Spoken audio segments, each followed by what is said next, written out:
What is going on, everybody? WiLLiSGaming here. We are back again with another Division 2 video. So we got another state of the game today, and in this video I guess we're going to be doing our weekly breakdown of what's coming in the Division 2. We get some awesome news this time regarding the Dark Hours raid. 500 gear score drops, loot, all that good stuff. But before I begin the video, guys, make sure if you haven't done so already, you are subscribed to the channel with bell notifications turned on so you're notified every time I upload a video. The winner from my last Division 2 giveaway is on screen right now. Make sure to contact me on Discord. My Discord channel will be linked in the video description. If you'd like a chance at winning a copy of the game, feel free to leave a like on the video, leave a comment down below, and I'll be picking a winner in my next video. With that being said, let's go over the changes, I guess. So first of all, we're going to do like a quick recap courtesy of the Division Discord. So the PTS ends tomorrow, May 9th. I'm pretty sure they're going to open it back up another time, but I'm pretty sure that's the PTS done with for now. The Title Update 3 is coming out next week. The exact date will be announced later. The raid will be released shortly after, so we might be getting the raid as early as late next week, which is pretty exciting. We haven't heard much from the raid, and now that we're getting it next week potentially is super hype for the division. So this is pretty huge as well. Gear score will not be increased to 515. The maximum achievable gear score will remain at 500. They said you can read about more of this in the article below, but pretty much the decision was they didn't want people, I guess, losing their builds, like their 500 gear score builds. So obviously when the update was going to drop, their builds would pretty much be redundant and they would have to grind again for a new build.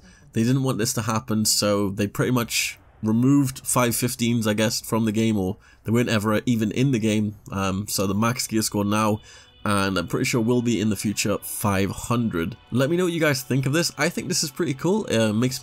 It allows me to keep my build and not have to grind for a 515 set again, which is really awesome.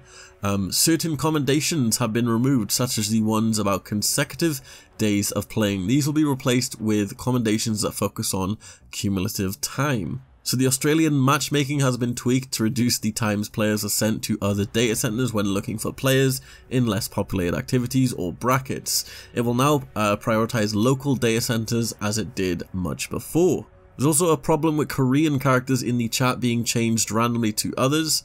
They're working on a fix and apologize to the Korean player base. So yeah, I guess the main talking points is the fact that they're not increasing gear score to 515. This was a huge thing that they mentioned before they were going to do, and now they're just, I guess, reverting it. I can see why. They did say they sat down, they took notes, they did video conferences, all this stuff to come to a decision, and the decision was they want to keep it so all gear in the game will be max 500, so there's not going to be another increase beyond 500 with the Title 3 update. They wanted to make it more fun and rewarding, and they think it's too early in the game to introduce higher gear score items. They want to make sure that the gear score increase feels completely natural and it comes at a time that is right for the game. And I mean, it makes sense. There are players out there who are still like 460, 480.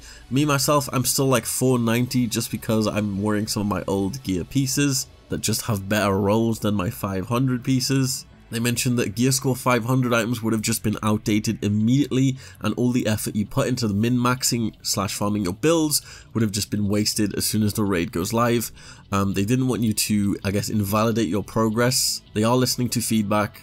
They know that our gear and our builds are very important to us, and it would really suck as soon as the 515 update came out that the builds would just be redundant. So yeah, let's go over some 500 gear score rewards. Now you're actually going to be able to get 500 gear score rewards, yes, 100%. So the Operation Dark Hours 8-player raid coming in the Title Update 3 will also provide a gear score of 500 rewards. The raid will offer exclusive loot including the new gear sets and an exotic weapon, so that's probably the assault rifle. We're very excited for you to experience the first raid in Division history, which we hope will be a great addition to the game. Moving forward, we want to make it clear where to get 500 gear score items. We've made the following changes in Title Update 3. We have increased the rewards for daily, priority, hard and challenging missions. Once you reach gear score 500, those activities will guarantee gear score 500 drops. Yes! heroic mission bosses, stronghold bosses and bounty bosses, as well as control point alert level 4, reward containers guarantee gear score 500 items if your gear score is over 500 or average 500.